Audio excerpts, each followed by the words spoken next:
In today's video, I'm going to give you the ultimate 3-step guide to making your company blog a PR powerhouse. As I've said before, there are huge benefits to your business having its own content platform. It gives you a free space for sales enablement content like case studies, customer experience content like how-to articles, and even company news and PR. But how exactly do you make sure your company blog is reaching its full PR potential? I've boiled it down into 3 basic practices. Keep watching to find out what these practices are and how they can benefit you. Know when it's a press release and know when it's a blog post. Typically, it costs a few $1,000s to distribute your press release on a service like PR Newswire. Don't get me wrong, press release distribution centers are great for major news. They're a scalable way to publish official messaging and reach reporters en masse. But not every company announcement is press release worthy. Here's where your company blog comes into play. Reporters who end up covering your news will link to you, so you'll get some free link building. And when people search Google for your company's product or new features, you'll end up ranking in a top spot. So how do you decide between a press release and a blog post? Let's run through some examples of press release versus blog post worthy news. A brand new product line should be in a press release, but a new feature or functionality should be in a blog post.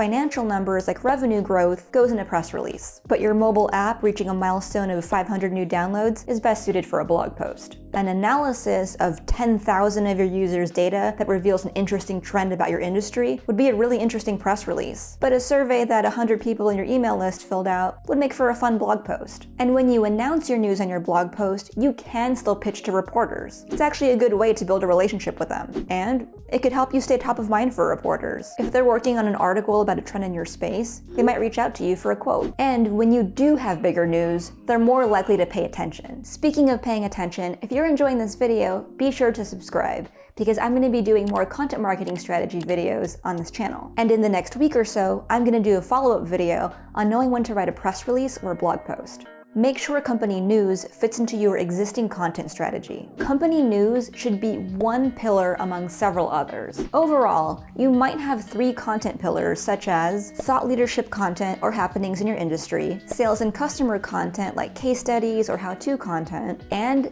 company news and announcements. A good content strategy will always be focused on your audience first, not talking about yourself. There are many examples of audience-centric content done right, ranging from thought leadership to customer experience content. For instance, venture capital firm First Round Capital has the well-respected First Round Review, which publishes lengthy articles focused on helping founders with business strategy and hiring decisions. Sometimes these are in-depth profiles of executives, and other times they're thoroughly researched playbooks for various job functions. Then there's Zendesk's blog, a resource that covers the customer experience industry. Their blog posts also weave in customer support content to offer their users tutorials on how to use the Zendesk platform. Remember that your audience's needs come first, and your company news will always come second. If your audience notices that you're using your blog just to talk about yourself, then there's nothing in it for them, and there's no reason for them to keep coming back. So when you use your blog to publish company news,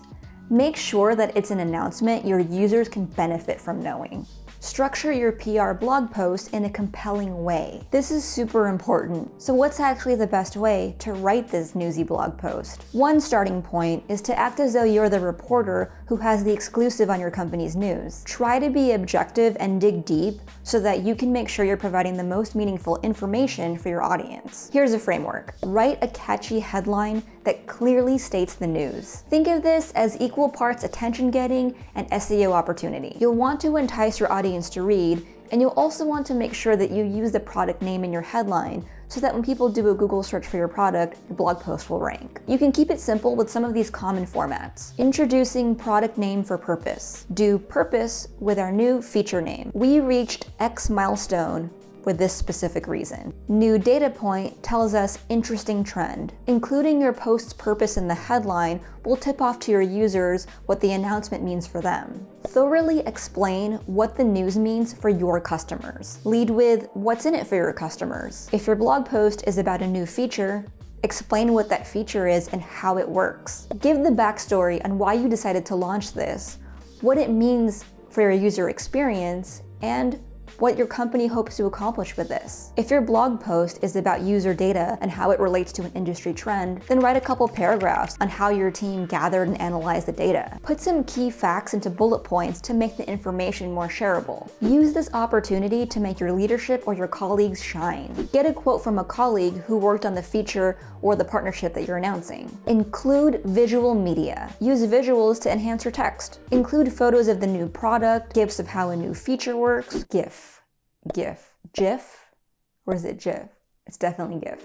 Or a video on what this means for the customer experience. It's your news, so you should have access to the best art to make your company news shine. Ahrefs does a really nice job of using red highlighted boxes to show what's new on their dashboard. Levels, the continuous glucose monitor company, not only uses app screenshots, but also charts of glycemic responses from research studies. Point customers to additional information. This is a great opportunity to help people learn more. Include information like price and when and where users can buy the product. Link to related news or other relevant resources on your blog. And make sure you queue up help articles so that software users know where to go for troubleshooting. And if you think there's a chance that reporters will want to reach out, add a CTA that goes straight to your marketing team. Great content works in your sleep, so don't wait to get started. Optimize your blog and turn it into a 24/7 PR machine. Just follow this 3-step guide, and before you know it, your blog will be doing the PR work for you. And you'll get to sit back and watch your links, authority, traffic, and sales go through the roof. If you have any favorite examples of news-centric blog posts, I'd love to see them. Drop them in the comments below. And as always, if you want someone to manage your content marketing efforts for you,